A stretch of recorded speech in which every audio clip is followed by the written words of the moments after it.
podcast where we put you on the map. This is Ron Costa broadcasting live from the Mappable USA studios in Las Vegas, Nevada.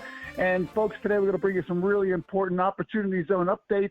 So you definitely want to listen to this if you're in the Opportunity Zone space. Before we do that, let's introduce Vicky Hutchmala from the QOZ Marketplace. Vicky, how are you today? I'm outstanding. I'm always just fabulous, Ron. You know that. And we live in Vegas. What could be nicer? And the best part is that the hot weather, 112 degrees, are breaking, and now we're going down into the 90s, which to us is very almost cold. So it's good. And we've got a really exciting podcast today because we're going to talk new things on opportunity zones, new information, interesting concepts, and I think we should get started. Okay, then. I agree. So let's introduce Shay Hawkins. Shay is the president of the Opportunity Funds Association. Shay, how are you over there today? I'm doing great. Thanks so much for having me. I'm glad you and Vicky brought me on. I'm Our happy pleasure, that you took the time to do this today, Shay. We've been trying to get you on the show for quite some time, and now we've got you. So it was well worth the wait, and I'm psyched about the podcast today, especially about Opportunity Zones. Everybody's talking about this thing again, you know? Yes. No, it's very exciting. I was blessed to be on Capitol Hill working as tax counsel to Senator Tim Scott from South Carolina. When we were able to draft this policy into the tax reform bill. I was with Senator Scott through the implementation phase where Treasury put together the rules associated with the legislation. And once I was certain that the rules were in a good place, I left Senator Scott's office to found the Opportunity Funds Association. And so we've been pushing to make improvements on the policy ever since. Wow, that's really great that you actually were working with Senator Scott. He was the basic proponent of this entire program, wasn't he? Yes, he was. The policy developed from Senator Scott, again from South Carolina, and then Senator Booker from New Jersey, working together to try to find ways to bring private capital into distressed communities for those communities' benefit.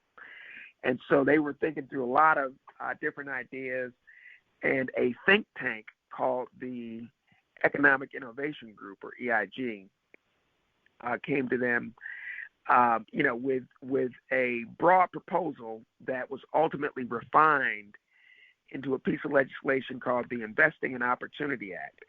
And that was a bipartisan piece of legislation with 44 Democratic co-sponsors in the House, 44 Republican co-sponsors in the House. They brought them on two by two, just like Noah's Ark. And it was also bipartisan sponsorship in the Senate. And that bill was what I used as my template when drafting that language into the Tax Cuts and Jobs Act, the 2017 tax reform bill. And that was signed into law, there in December, and then we went from there. Yeah, that was great. And then everybody found out about it, and the program keeps moving forward. That's awesome as well. So tell us what the Opportunity Funds Association does. What's your mission on that? Yes. So we founded the Opportunity Funds Association in order to do three things. First, we want to promote the good work that our members are doing in Opportunity Zones. So our members are stakeholders in Opportunity Zones. Some of them are investors. Some of them are fund managers. The vehicle for making Opportunity Zone investments is an opportunity fund, so some of them are fund managers. Some of them are entrepreneurs, and others, are real estate developers. And so, our members are doing great work. Like I said, over $30 billion has been invested in opportunity zones just in equity. And, obviously on real estate deals, you lever that up to much more, multiples of that amount. And so, we promote that good work. Secondly, we act as a resource, for Congress, in terms of reasonable expansion for the policy. And I say reasonable because there are 1,000 ideas people have on how to improve opportunity zones. And probably 990 of those ideas are bad. So I can see that. We focus on the narrow group of ideas that will really bring more capital into opportunity zones to the benefit of the existing residents of the zones. And so, we focus on those legislative aspects. And so that's what we do here. Well, let me ask you this, Shay. After 5 years of Opportunity Zone, the program being in effect, what would you say would be the most important part of the legislation as originally written that should be incorporated and changed into the new legislation? Of all the potential and possibilities that all these people think you should have, what would you say is the most important? Yeah.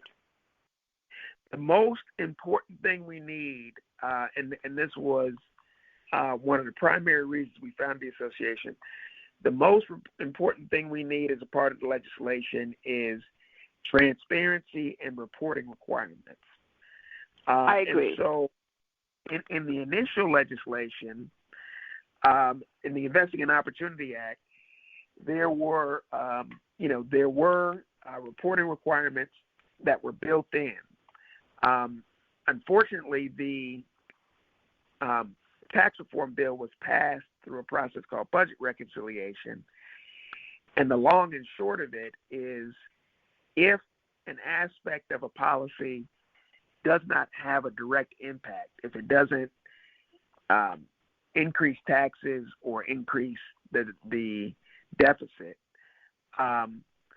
then in that scenario, that piece of legislation can be challenged. And if you don't remove the aspect of the legislation that doesn't have that budget impact, then the entire bill can be jeopardized. So as we drafted this piece of the tax reform bill, it became clear that the transparency and reporting requirements were going to be challenged, along with the other aspects of the bill that were able to be challenged. And so we had to take those transparency reporting requirements out. And so we've been working, the association has been working, and successfully in April this year had a bill introduced to restore those transparency reporting requirements. So I think that's the critical thing. And the reason is, I know for a fact, from what I see across the country, from what information we're able to glean, that opportunity zones are bringing a ton of capital into distressed communities, and that it's benefiting folks who exist in those communities. But reporting and transparency will allow us to collect very basic information from fund managers, so not anything that would be overly burdensome to the small managers, just basic information that they would have to give to their investors anyway about how many direct jobs they're creating, how much they're investing in general, which regions of the country they're investing in, and how much tangential impact they expect to have, if any.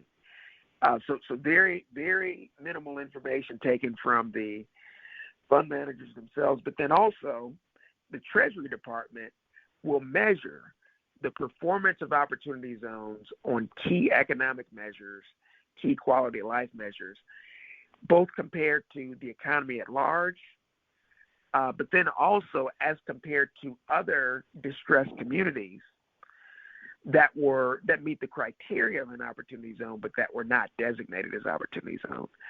So that will allow us to see exactly, it'll allow Congress to see exactly how these, the hundreds of billions of dollars that we expect to come into the zones over 10 years, kind of how that is being, how the impact is faring. And that way, Congress will know if they need to make tweaks and adjustments to the policy to get more money into the places where it's needed, but it's not going, or to make other adjustments to the policy to expand it or extend it, or even allow more zones to be designated.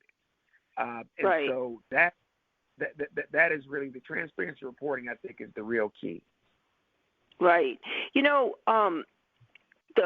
The prime purpose of the Opportunity Zone program was to lift people out and up in these distressed areas to help them improve their quality of life. That was the prime objective. But you hear all these people, experts and people who think they know, and they poo-poo opportunity zones and say, oh, well, it's nothing but an opportunity for the wealthiest investors to make more money. But that doesn't make any sense to me, because if you are looking at an opportunity zone in a distressed area where maybe those folks don't even have grocery stores, and a wealthy investor comes in, puts his capital gains into a fund, and then uses it to build a luxury high-rise there, well, the people who live there can't afford it, and people who can afford it may not want to live there. So, it doesn't make sense for people to have that opinion why would you put something in an area that is not going to be successful? Doesn't make sense. Right. What do you think about this kind of opinion that it's strictly for the wealthiest of investors to take advantage of? And that's one of the most annoying criticisms of that's one of the most annoying criticisms of the policy that's out there, because one, the people are speculating by definition, meaning without the reporting from the funds, we don't know where all of the investments are going at all, Exactly. And so that transparency reporting is critical. So what these people are saying is they're essentially sitting back and saying, well, a rich person can use this policy to turn $1 into $2, Therefore, it's bad, And the whole point of the policy, what Senator Booker and Senator Scott's vision was that people can do well while simultaneously doing good, And so, exactly. there's no, just as you noted, the Opportunity Zone policy doesn't make, it's not going to make a bad deal good, That's right. So there's no situation where somebody's going to make an investment that they, that otherwise wouldn't make sense. But it's designed to make a good deal great, And so, it really is going to drive a process that will be beneficial. And the way the evidence of the potential benefit of this policy is the critics. I can tell you the people who you will never hear criticizing opportunity zones, whether they be Democratic, Republican, Independent, whatever. Mayors, governors, and community development offices in state and local government, meaning the people who can see the benefits, who can see capital coming into their communities without having to raise taxes. Those people will not be criticizing opportunity zones because they can see it. I was just at an opportunity zone conference in Colorado, in Denver, and we had the mayor of Colorado, a Democratic mayor, who was there, talking about the impact that opportunity zones are having in his state. And this mayor, I'm sorry, I said mayor, I meant governor. The governor of Colorado, was talking about the impact that opportunity zones are having in the state. And this governor was a former member of Congress. And when he was in Congress, he was a supporter of opportunity zones. And so, the people on the ground, not the folks at these organizations, I won't mention, them, but not the folks who are sitting academically looking at in these organizations speculating on the benefit. But we can listen to the mayors, the governors, the people who, when I went to Treasury to ask for specific adjustments to be made to the rules to bring more capital in, we got support on that letter from the National Conference of Mayors. And so those are the people who are going to be benefiting, whose people are going to be benefiting. And they don't look at opportunity zones as perfect or a complete panacea for all poverty in America, but they look at it as a particularly sharp community development tool in their toolbox. Exactly. Here in Vegas, it's interesting that you say that, because in Vegas we have opportunity zones in different areas. And Vegas is made up of 5 different entities, and those entities have their own opportunity zones. And so you have areas like North Las Vegas or Henderson where their opportunity zones are more in areas that are commercial development. And so they have commercial development like Amazon fulfillment centers and Google locations and that. And even though it's not impoverished or distressed per se, they are bringing in considerable money into the economy by providing jobs, by creating housing for these new employees of these new developments. So it's different. And in addition, there's a lot of areas in Nevada that are rural. So people forget that there are opportunity zones in rural areas totally outside of the urban areas that also bring in the infrastructure aspect into it, where infrastructure is developed in railways and highways and that also brings money into the community, which then helps everybody, in a distressed area. There's nothing wrong with making money using programs that are available, and at the same time you may make money in your investment, but you also have elevated people in general and given people a better quality of life nevertheless. There's nothing wrong with making money and doing that at the same time. Right, exactly. And that's the beauty of the policy. That's why so much, and those critics, one thing they'll never do, they will never compare opportunity zones to the community development policies that we've been using over the past 50 years. Meaning, they'll never they don't really have something to say. Never offer something that would perform as well, Yeah, and by the way, it's very telling. And Shay, they've never built a statue for critics, right? Critics don't get statues. They just don't. But anyway, before the podcast, you kind of pointed us to a press release that kind of expanded and talked a little bit about these 5 ways that you've been referencing on the podcast on how this new legislation is going to improve opportunity zones. But I have a really kind of a top level question. When guys like Senator Scott and Cory Booker and these guys, they introduced this I guess legislation or whatever. They're introducing it, right? So what happens next? What's the next step on that to make it actually implemented in the real world? Yes, sure. And so, when in April, Senator Scott and Senator Booker, along with Representative Ron Kind and Representative Kelly on the House of Representatives side of things, they introduced a bill to add those transparency and reporting requirements back, as well as to expand and extend the policy in a few different ways. And so introducing the bill is the first step in the legislative process. From here, the bill would have to be taken up by the Senate Finance Committee. They're the people who handle tax issues, which Opportunity Zones is a tax plan. So it would have to be taken up by the Senate Finance Committee and then considered. Now, a bill like this, just like the original Opportunity Zone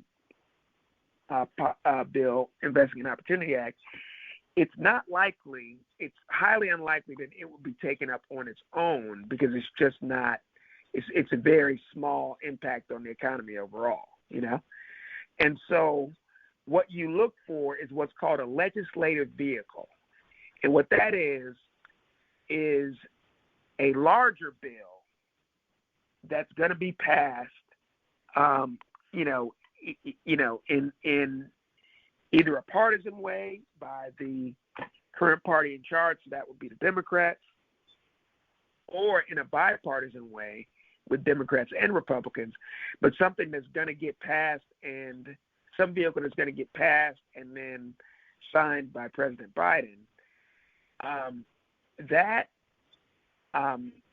vehicle would need to emerge, and then we would attach the Opportunity Zone Improvements Bill to that larger vehicle. So at the end of the year, in what they call the lame duck session, and they call it because the election will be over, and, whichever party is in power, out of power, the other folks can't do anything about it, because November has happened, and there's just a little bit of time where, the people who were in charge are still in charge, where you can pass things. That is a prime time for bipartisan activity, because, the political battles that determine power and control are over, So whoever's won is won, whoever's lost is lost, and there's no reason to make fake fights anymore, if that makes sense.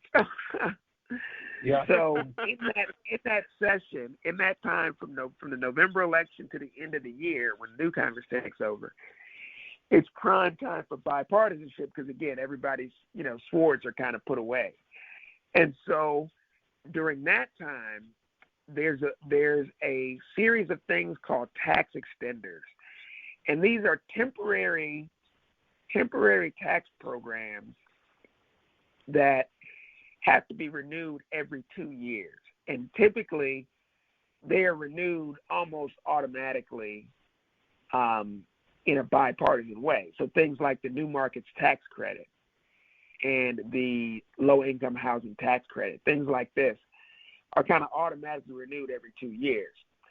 And so the idea would be to try to place this bill to add reporting requirements and transparency, as well as to extend the Opportunity Zone policy.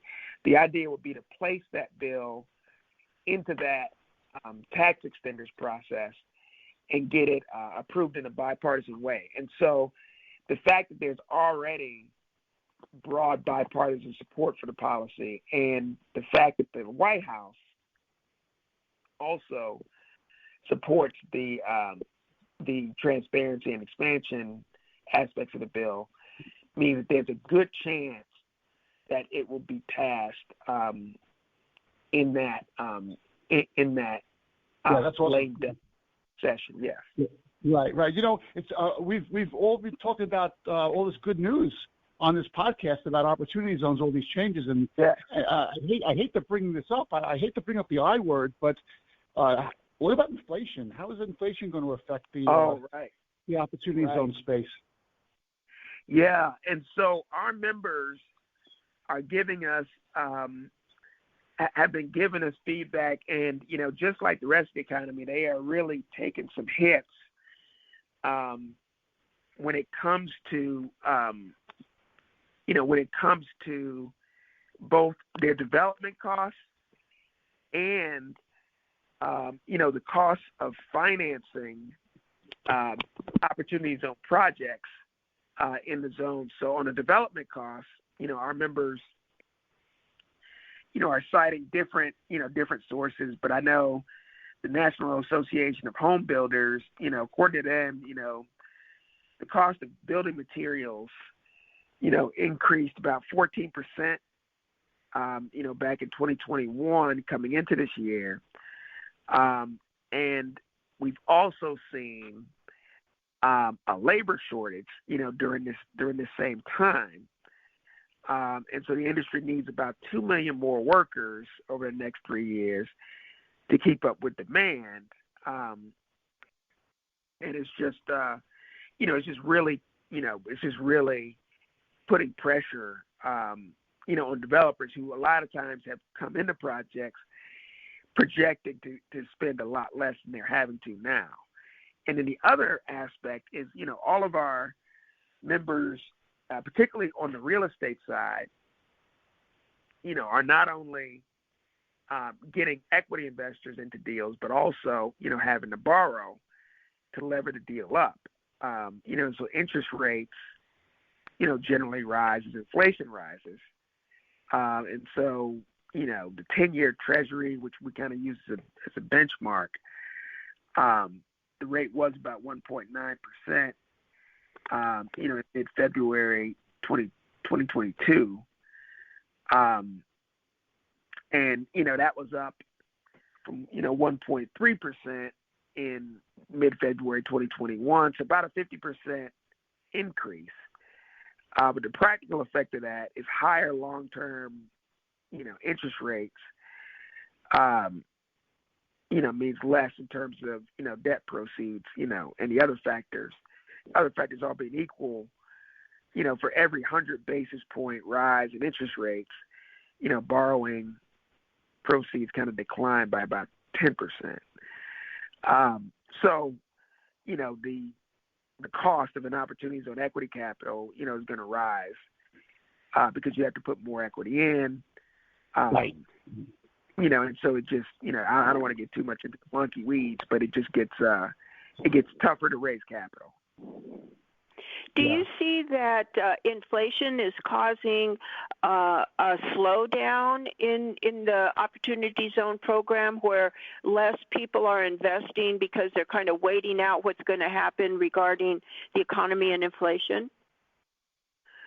Well, a lot of, it's tough because so many projects were already, already in the works. And so we haven't seen it slowing new investment down. It's just been making the returns on the existing investments a little bit more muted. One thing though is that we Opportunity Zones as a policy has been very resilient. We thought that the pandemic would absolutely kill the policy. We thought that right. Project stopping and this kind of thing. But what we saw was that even as real estate projects were slowing down during the pandemic, we saw an explosion of growth, in relative terms, in operating business investment. Exactly. And so that just really picked it up. So what we're hoping is that, is that the policy will continue to kind of weather the storm of inflation, just like it weathered the storm of the pandemic. Yeah, it's funny. You made me laugh on that one because I remember when COVID was in full swing and people, all these experts out there, people who are like almost right on everything, were all saying, well, hospitality industry is dead, airplane industry is dead, these industries are completely dead, don't even worry about it. And then, fast forward today, have you been to Vegas recently? Every hotel is packed. Oh, yeah. Every flight is full. Yeah. So nothing ever happened. Like nothing ever happened. Yeah, right. So these guys are wrong sometimes, and that's interesting. Oh, yeah. But Vicky's question is really good because people look at inflation and say, "Oh my God, this is horrible. We shouldn't be doing anything." And you would think that a lot of these projects would get stopped in their tracks. I'm wondering whether or not that's a factor in some of these people who are trying to create opportunity zone funds and saying, well, maybe I shouldn't do that either. What do you think about that? Right. And so what's interesting is that just as these challenges are emerging, just as these challenges are emerging, we're getting two things. More and more people are actually learning about the policy and learning that, and getting ideas on how they can use it. And at the same time, many local governments and states are stepping up with incentives to kind of try to blunt the effects of inflation and some of these other things, and attract as much opportunity zone capital as they can to their states. So, for instance, in Ohio, opportunity zone investors get a 10% state income tax credit for every investment in the state's opportunity zones. And the beauty of that is that if you're an opportunity zone investor and invested through an opportunity zone fund, then you get that benefit, right? But if you're not investing through an opportunity fund, and you're just an investor who targets his investment to the place where the other funds are investing, you still get the credit, right? And so that allows for two things. Obviously, it attracts more money to Ohio. But secondly, it allows, in the absence of reporting legislation, it allows Ohio to track exactly how much opportunity zone funding is coming in, right? So whereas other folks can say, well, we're seeing a lot here, everyone who's coming in applying for the credit is saying, how much is the credit for? This is how much I put in Ohio. This is what I want a credit for, right?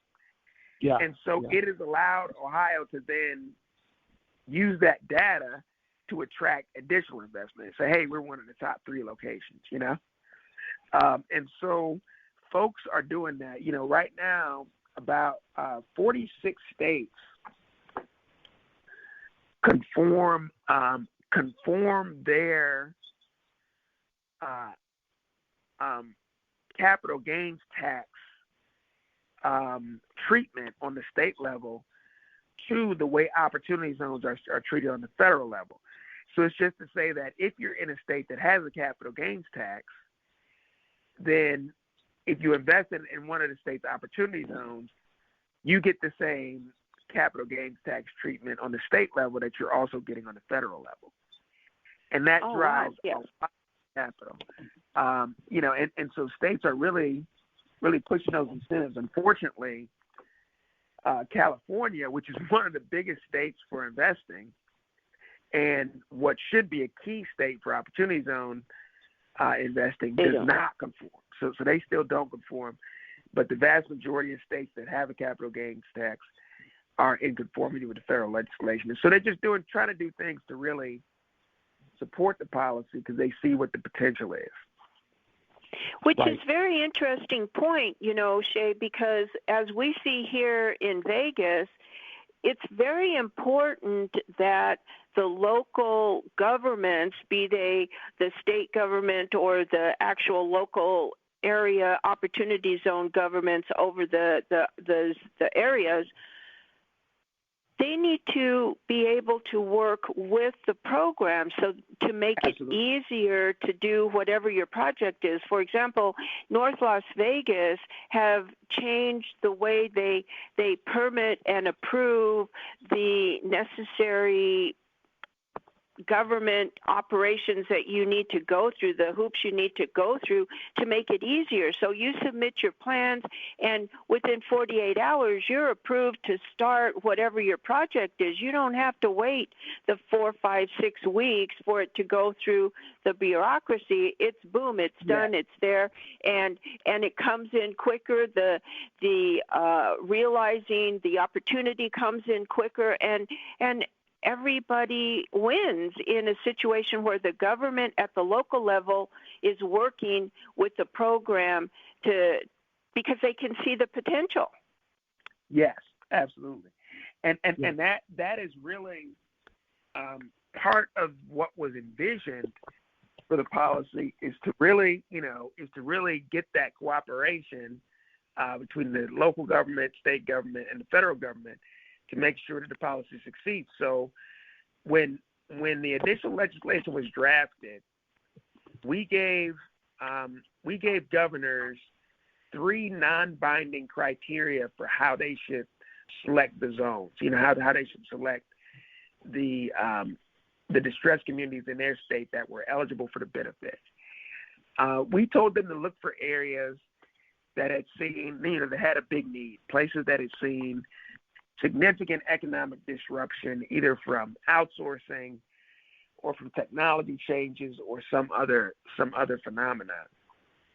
And then second, we asked them to look for areas where there was, a good opportunity, where an investor could turn $1 into $10, And third, and most importantly, we asked them to look for areas where there were mutually reinforcing state, local, and federal policies that can be used to really lever up the benefits of opportunity zones. And so we saw this in a couple ways. One, the former president put an executive order in place that President Biden has kept in place. And what this order does is it encourages all of the community development efforts within the various cabinet offices to favor opportunity zones. So, for example, the EPA, so Environmental Protection Agency, is tasked with cleaning up contaminated brownfield sites where, some factory in the past has contaminated the land and, you have to clean it up. So they distributed about $65 million in 2020 for brownfield remediation. Of the 152 sites that were, designated for brownfield remediation, 118 of those sites were also opportunity zones. So the EPA looked for areas where there was as much overlap as possible. So imagine that happening, in the Commerce Department, in the Housing and Urban Development Department, et cetera, where opportunity zones and their needs are kind of put to the top of the stack, if you will, in terms of community development dollars. And what we see in the local level is, even if there's not a policy that's in place today or that was in place day one to help support opportunity zones, there are policies that are put in place that can really make it easier for investors to operate in opportunity zones. Yeah, and you know what, Shay? We could probably do another 5 different podcasts just on that topic alone. It's really amazing. No question. But we've gone over so many points in this podcast. I'm sure people who are listening to this may have some questions for you. What's the best way to contact you? So the best way to contact me, our website is www.zonedfunds.org. So that's ZONEFUNDS.org. And they can reach out to me directly as well. I'm at Shay, SHAY, at zonefunds.org. You can also follow us on Twitter.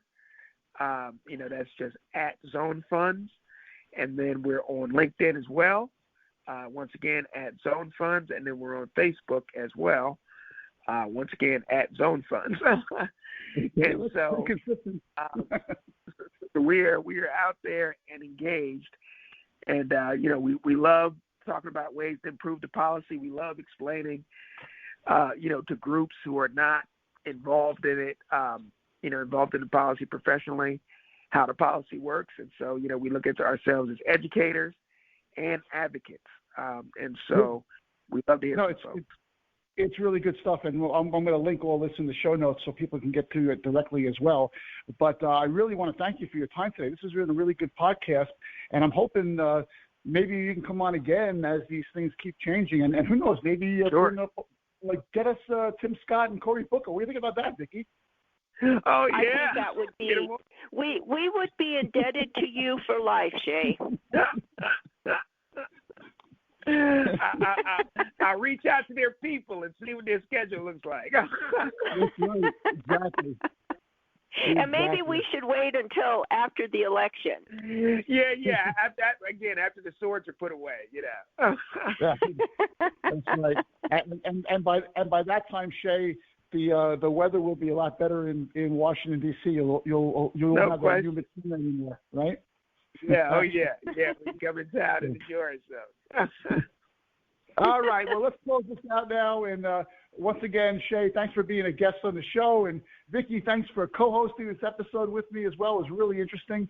And folks, you're listening to the Mappable USA podcast at mappableiusa.com. If you go to that website, you scroll down, you'll see all our syndication sources, and just pick the one you like best, subscribe, and you'll never miss another one of our episodes. And if you want to be a guest, like Shay was saying, there's a guest tab there. Fill that out. We'll see what we can do about getting you on the show. And if you like what you heard today, send us an email at info@mappableiusa.com, or just leave a message on wherever page you're listening to this on right now. So thanks for your support. Thanks for listening. We'll be at you next time with another Mappable USA podcast. Have a great week, everyone.